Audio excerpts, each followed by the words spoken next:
Monday Night Football, we have the Jets taking on the Chargers, and obviously breaking down the slate from both a DraftKings and a FanDuel perspective. So you can do me a favor, like, follow, subscribe. It helps support our channel. And if you want to sign up for our NFL package, there's a link below in the description box, and it is going to include everything you need to win on every single NFL DFS slate. And what I've really found our Sims tools and contest generator most useful for has been these NFL showdown contests, because we're able to find out which lineups are expected to be duped the most, which is something that I didn't really have a great process for doing prior to this year. And right here, got the lineups built out for DraftKings. We'll look at the results and look at FanDuel right after that. And starting with actually the lineups I want to look that are expected to be duped the most, because I just brought that up here. And there are lineups that are expected to be duped pretty heavily on DraftKings. And one of the biggest differences I always find interesting about doing the DraftKings versus FanDuel breakdowns is, since DraftKings pays out so much more top heavy than FanDuel, we rarely see these heavily duped lineups being ones that have the highest projected ROI lineups. And that's why a lot of these lineups expected to be duped, not in any of my top 150 ROI lineups. The one that's expected to be having the most dupes tonight: Keenan Allen in the captain spot with Austin Eckler, the Chargers defense, Justin Herbert, Quentin Johnston, and Randall Cobb. So that is a 5-1 Chargers onslaught stack. And then what is the second most duped lineup here? Fairly similar looking: Allen, Eckler, Chargers defense, Herbert, Michael Carter, and Quentin Johnston. So different iterations there of Chargers onslaught stacks as the ones that are expected to be the most duped. As for the lineup I have in here that's projected for the highest simulated ROI, it's Keenan Allen, the Chargers defense, Donald Parham, Justin Herbert, Tyler Conklin, Zach Wilson. So it's still a lineup that leans much more towards the Chargers side of the game. But we do have double tight ends in this lineup as well: Parham, Conklin, Chargers defense also. So all the things that have been winning showdown contests the last couple of years: cheap tight ends, defenses, those have been key in showdown contests in the last couple of years. For not going to say it's like a trend or anything, it's just kind of the way the games have played out. Let's look at the exposures. Players I'm getting the most of here, and both quarterbacks popping up. North of 50% of both Zach Wilson and Justin Herbert in the flex spot. And then in the captain spot, Keenan Allen showing up most, predominantly by a pretty wide margin: 39.3% of my top 150 lineups, Keenan Allen in that multiplier spot. What else are we getting to at the multiplier? Garrett Wilson, Quentin Johnston, Eckler, Breece Hall, Zach Wilson. So actually not getting to a ton of the quarterbacks in the captain spot, more so them in the flex spot here. Other players that we're getting to: Quentin Johnston showing up a bunch in the flex spot. And listen, I've fallen for Quentin Johnston many, many times this year, and going right back to the well this time because there's another injury for the Chargers. So when Mike Williams first got hurt for the Chargers, I thought actually even before that, coming into the season, I thought Quentin Johnston was a good rookie wide receiver with a lot of upside. Ended up not being the case. Mike Williams gets hurt, and I think Quentin Johnston time. It's time to play him in DFS. He's going to have some big games. Not the case. It ended up being Palmer that stepped up. But now Palmer's hurt as well. Come on. It's got to be Quentin Johnston time. So Quentin Johnston does look like one of the better value plays on this slate. It's not like we haven't projected crazy high either. We only have him projected for 8.92 fantasy points. That's still enough for him to wind up in 2/5 of my lineups here. So Johnston looks good. Keenan Allen, I mean, just my most rostered player by a mile here. 39.3% in the captain, 38.7% in the flex. So nearly 80% of my top lineups have Keenan Allen in them. Cameron Dicker, kicker in here. We've got Dicker showing up in 38.7% of lineups. So this does look like it could be a kicker / tight end slate, at least per our projections. When you saw the top lineups did have tight ends, defenses in them. Chargers defense in 24.7% of my top lineups. Jets 21.3%. And then as for the Jets side of the game, definitely my top lineups are steering more towards the Chargers. Of the top players I've rostered, you see Chargers, Jets, Chargers. But then as we scroll down a little bit, see that I'm getting to 38% of Garrett Wilson, 32% of Breece Hall. So about even with the field on Wilson, a little bit underweight to the field on Breece Hall. And then, Tyler Conklin is an okay contrarian play here, making it into a quarter of my lineups. Let's keep going down and see if there's anything really low owned that stands out. If you're looking to be well off the board with the Jets value option, Michael Carter is only projected for 8% ownership. So he looks like somebody we could take chances on. Who are we underweight to?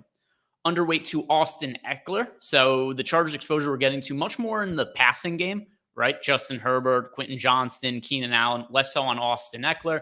Keenan Allen, sure, underweight to him in the flex, only because there's so much captain exposure. underweight to Greg Zuerlein as the Jets kicker, and then underweight to Gerald Everett, whereas I was getting to not like more of Donald Parham because I actually have the same amount of exposure to each of them, but Parham is cheaper and also projected for less ownership. So with that in mind, if I'm playing one of the Chargers tight ends, I lean a little bit more towards Parham than Everett for today. So that is an overlook of everything on DraftKings. Let's go ahead and look at FanDuel now. And I already built out lineups here. I just figured it was a way to make the video here a little bit quicker. Not that, I mean, it only takes the contest generator like 60 to 90 seconds to build lineups. But I figure why sit here and have you guys watch me press the button and build the lineups? But percentage to first to set this to for FanDuel tonight. Big contest only paying out 20% to first, $500,000 prize pool, 100K to first. So here's what we're going to see as we run through these lineups after they're getting simulated. So what's happening right here, lineups playing against each other 40,000 times that are built out in the contest generator. Since the payout to first is 20% on FanDuel as opposed to the 30% on DraftKings, is going to make a massive difference in terms of how often some of those duped lineups end up being projected for a higher simulated ROI. So if we look here at the dupes, yes, like even this, not that all of them are making it into the top 150, but even a lineup like this that had 79 dupes out of the 10,000 I built. So this is the lineup that's expected to be duped most heavily today.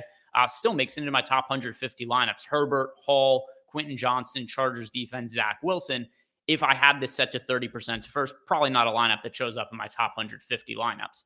Overall, number one projected lineup on FanDuel, Zach Wilson at the MVP spot with Keenan Allen, Tyler Conklin, Justin Herbert, and Cameron Dicker. And this is what's really key about looking at something like simulated ROI as opposed to just raw fantasy point projection, because 67.9 fantasy points, that's not really in the top of my highest projected fantasy point lineups, but it still is my number one overall lineup where if I was building lineups right now and entering them for something like single entry, this is the lineup I'd be most apt to play in that.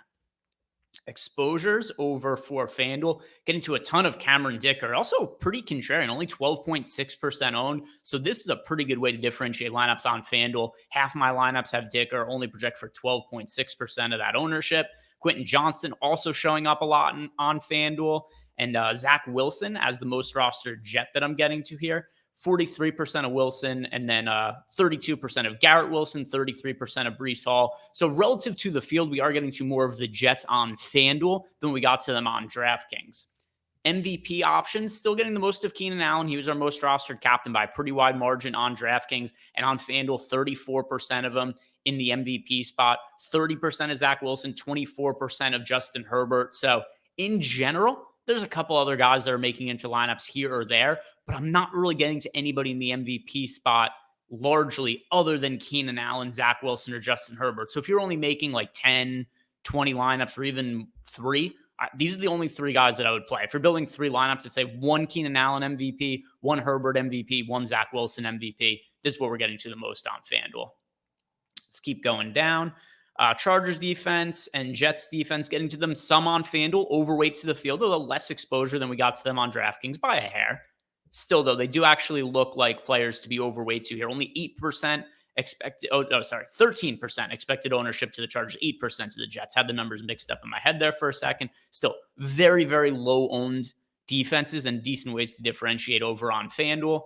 Let's see what we're getting to in terms of leverage. We are underweight to the field on Austin Eckler pretty significantly on both FanDuel and DraftKings, especially on FanDuel, though. Only 18% of my top 150 lineups have Austin Eckler, and he's projected for nearly 50% ownership across the 2 spots. Underweight to Breece Hall in the MVP spot, getting to him more in that utility spot. And then also underweight to Justin Herbert a little bit in the flex spot, but partly that is because we're overweight to him in the MVP, and then also underweight to Allen Lazard and Gerald Everett here.